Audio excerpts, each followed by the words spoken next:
Hey everybody, one of the people that saw Stephen Campbell, my friend's live stream, where he went to Jason Aldean's establishment in Las Vegas with his live stream, and he was, as Stephen was wont to do, very careful to ask the staff, this is on his camera, if it was okay that he vlogged. That's what he did. And there was a guy with, well, not quite bald, but definitely not a lot of hair, who walked by and gave him the thumbs up. It's kind of like cool. It's like he had other things to do, you know, he didn't really have time to go into a long thing or diatribe. He just gave the thumbs up, kind of like, it's cool. And you can clearly hear Stephen before that saying, I leave my ID, who would I talk to? He's really trying to make himself known, to make sure that what he wanted to do was okay to do. He wasn't there to cause trouble. He wasn't trying to do the Super Bowl shuffle. I had to throw that in there because whatever. But Steven's a good guy, okay? And he very much believes in vlogging, as I do. We like to show the world through the eyes of our vlogs. We learn a lot. Our viewers learn a lot. It's fun. Stephen is very valuable to Las Vegas because he gives you, the person who maybe doesn't have time or money to go to Las Vegas, a way of being in Las Vegas from wherever you are. It doesn't matter if you are in Chicago or Oakland or Miami or out of Mongolia or London or Tokyo. If you subscribe to Not Leaving Las Vegas YouTube channel, you get Las Vegas through the eyes of Stephen's camera, live. You can check where you are and what time it is, see where he is and what time it is. You can see what the weather is, what people are doing. You can get a nice feel for what's happening, right? That's cool stuff. So anybody that has an establishment in Las Vegas, like Jason Aldean, should want to put their best foot forward regarding how they're represented and portrayed on his program, on any program. That's just logical, all right? That just makes common sense, right? So Stephen gets this permission. And he's going through, and I think where maybe things went a little annoyingly awry is there was a part of the bar that was a little tightly crowded, and there was a young lady, part of the wait staff, who was going by him, and she kind of went like that, you know, hit her head. And I thought to myself when I saw that, that's going to be a problem. And unfortunately, it was. What I think happened is that she told them that he could hit somebody. Now, it was hyperbole. Why? Because he didn't hit anybody. Stephen wasn't even close to this lady. She was literally overreacting. Almost like it was a setup in a way. But I would have loved to have been there and had a position behind her and said, hey, Stephen, this guy is cool. You know, lady, he's cool, right? Just to say something supportive of him. Because he was clearly trying to be careful. But in spite of that, this is where it gets weird for me. Weirder, I should say. Why would you need not one, not two, not three, not four, but 5 dudes surrounding him like he's armed or something, like you're discovering a criminal? Because what he's doing on its face is not against the law. Sure. I mean, first of all, the reason it's not against the law is, let's really be specific about this. If I walk into Jason Aldean's, even though it's a private establishment, it draws people to associate in a public way.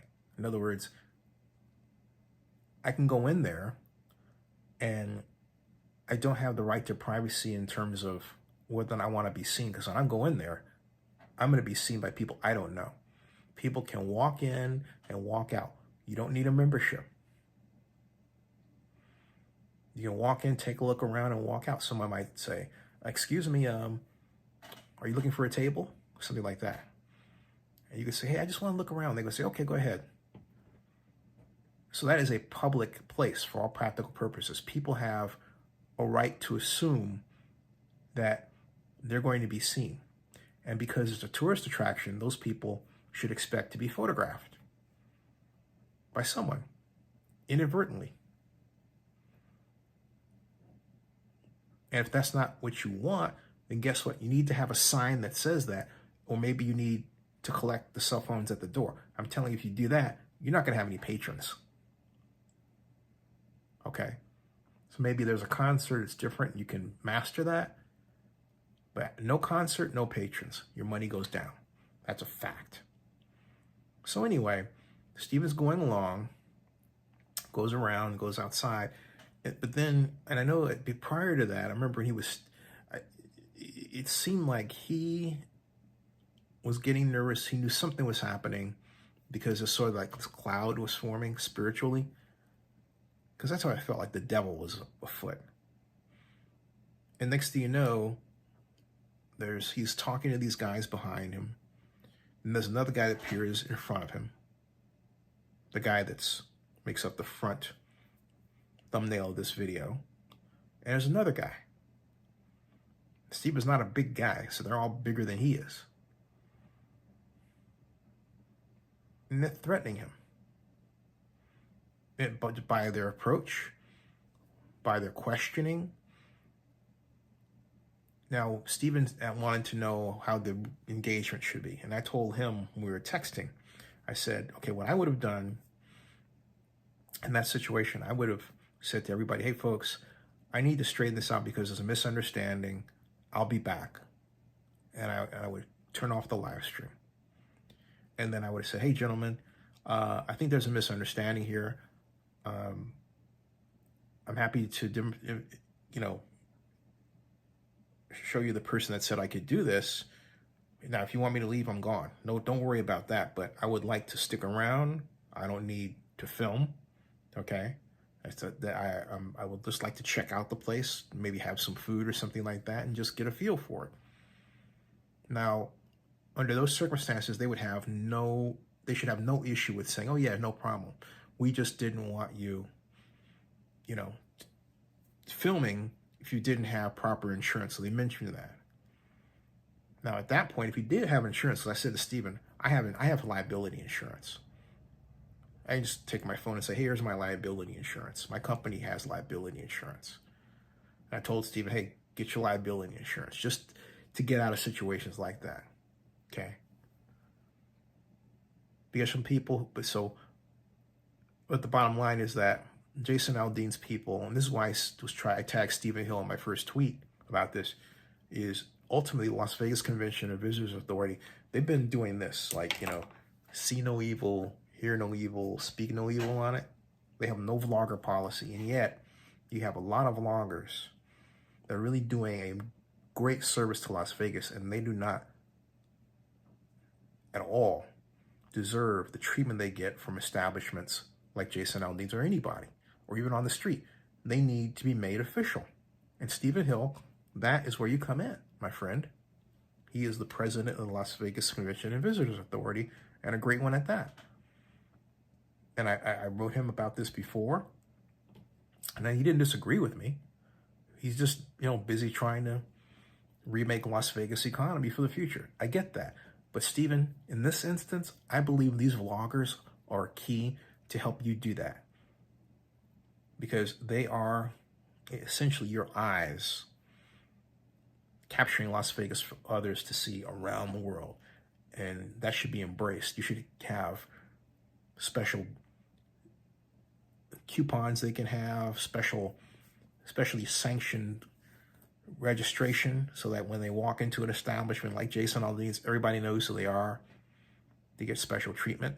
because they're expected to present the brand in the right way. Okay? And then you as the brand are expected to give them little placards about the stuff you want them to check out or film or anything like that. And then ultimately, pay them a stipend. That's the way to handle this. They're influencers. Okay? Instead, security dude is like, I don't care, how many followers you have. Well, no, we should. There was no reason for that guy to be smart alecky. And again, Stephen had permission.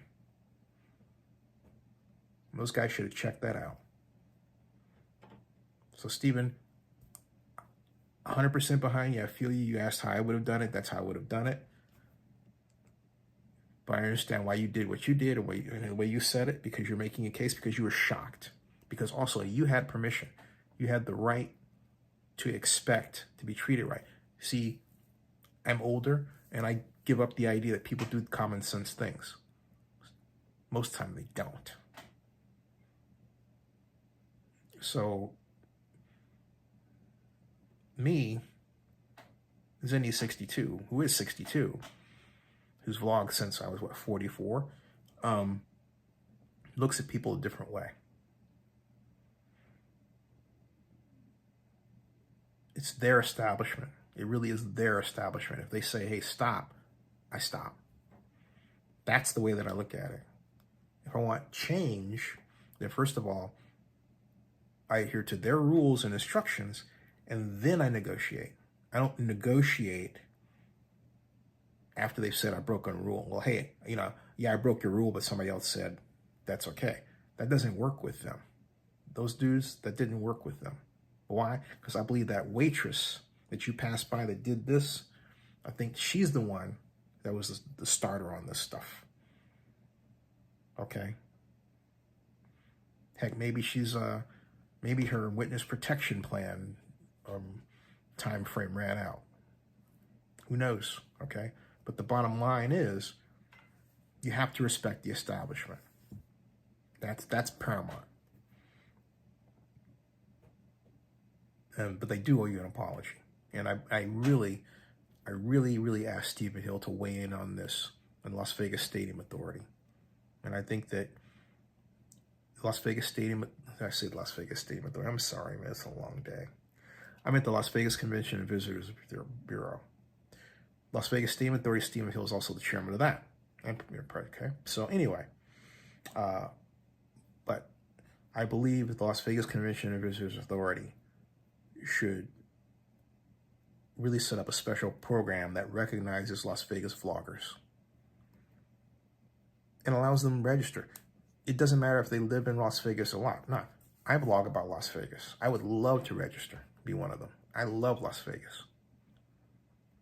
So does my mom, So it's a wonderful way to grow another way of marketing Las Vegas and formalize it more. All right. I'll see you all later. Good night.